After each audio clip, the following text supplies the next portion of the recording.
What does it take to become rich? What does it really mean to be a dollar millionaire?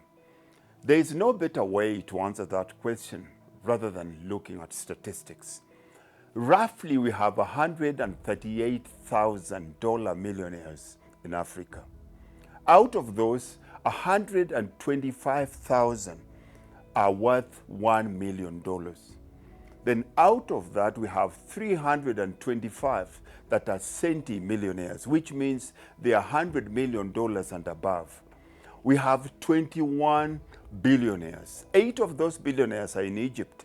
5 of those are in South Africa. Africa has a population of 1.4 billion. Now, if you have to work the mathematics, then it means you as a black man in Africa, your chance, your percentage of becoming a dollar millionaire is 0.009%, which means chances of becoming a millionaire in Africa are very limited. Now, that brings us to question number 2.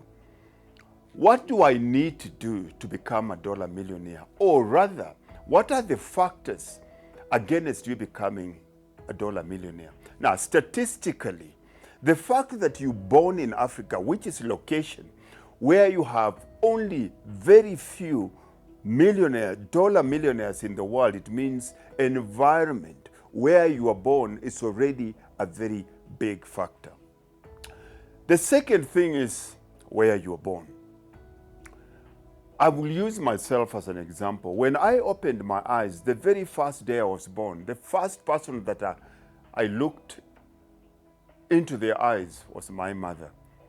Was my mother rich? Definitely not. My mother is a poor village woman. Where did I go to school? Exactly where I was born. I have no access, neither did I have influence from anybody from my mother, my father, my teachers, or the church I went to as rich people. Now, that automatically means that for the first 30 years of my life, poverty was indoctrinated into who I am. I didn't choose that, but the only time I saw money in the house is when my father brings money in the house after working and for that money to be spent. Now, whether you like it or not, as a black man or somebody that comes from a poor family, you have to understand that you are living your father's money script. First 30 years of your life, first 30 years of my life, that means automatically my programming, my belief system is not of abundance, but it's of scarcity. Then the other thing that you have to look at here now, ask yourself these questions. The richest man or the richest man in Africa is Aliko Dangote. Dangote has got 4 kids. If you come to the second richest man in Africa, who is Rupert, I think, he's got 4 kids. Then you bring in people like the Oppenheimer, he's got 1 child. Now, you can see where I'm going with this. I come from a house where my father having kids looked like this, the only thing that he was born. Now, most of us black people that are struggling with poverty, you cannot feed yourself, but you bring in children into this world. Now, you can see how lopsided this whole way of thinking is. Now, Rupert, if you look at Aliko Dangote, their children never have to look for work.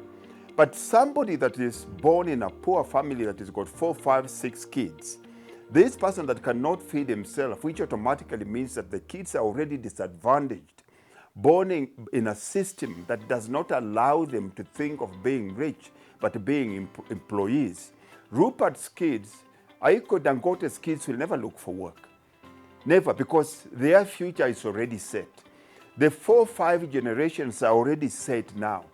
Now, as we're giving birth to kids, but now we're going out there fighting other people that they're not creating enough jobs.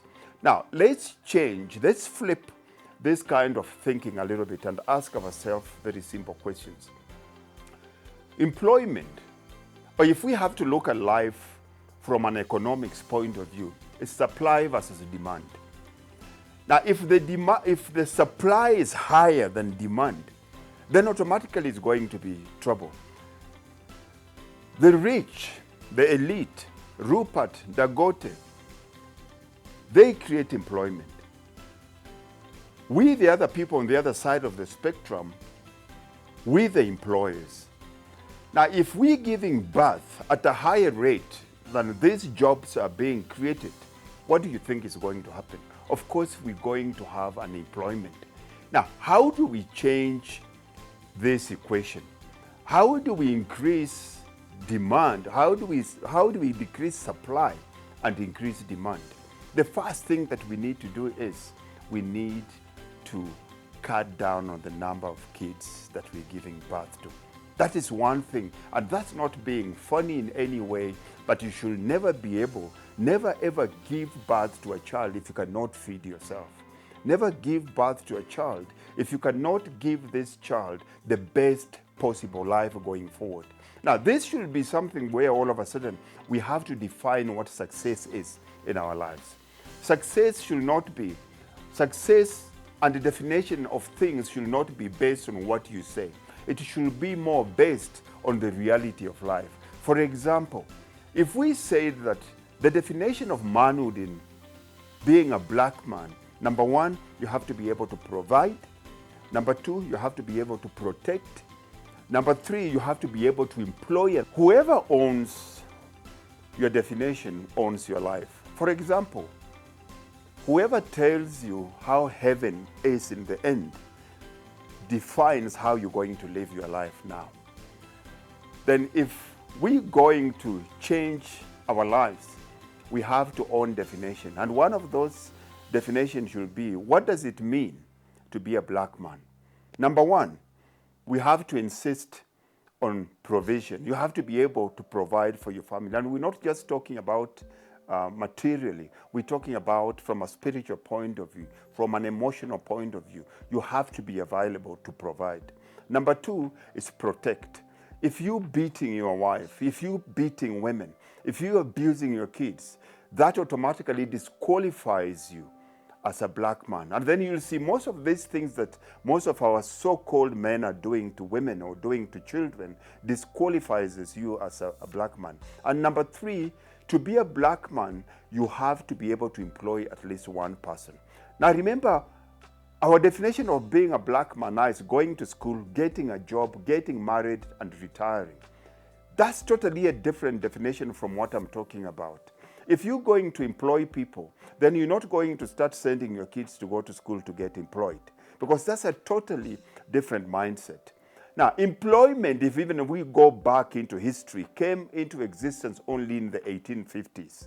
Traditionally, as black people, we never believed in employment. We believed in entrepreneurship. You worked for somebody on the farm, you worked for somebody in the factory, you worked for somebody in whichever way, and you were paid for the service rendered, or you were paid for the product that you created. This is a new thing where all of a sudden as black men, we're going around toying and demanding other people to create employment for us. It has to change. We have to redefine what does it mean to be a black man. Number one, you have to be able to provide. Number two, you have to protect your children. You have to protect your women. Number three, you have to be able to create employment for somebody that looks like you. Now, if we change all that scenario and we start using our power of observation currently, how are the rich? How do they become rich? What are the specific things that they do? Trust me, we as human beings, we're the only creatures in this world that have been created. We can change our lives by the power of observation.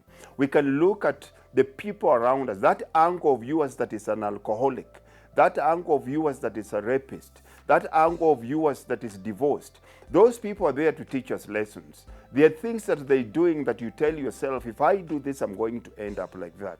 That uncle of yours that is a teacher, that uncle of yours that is now a business person. We need to use all these people as life data so that we can transform our lives. Remember, what is your definition of being a black man?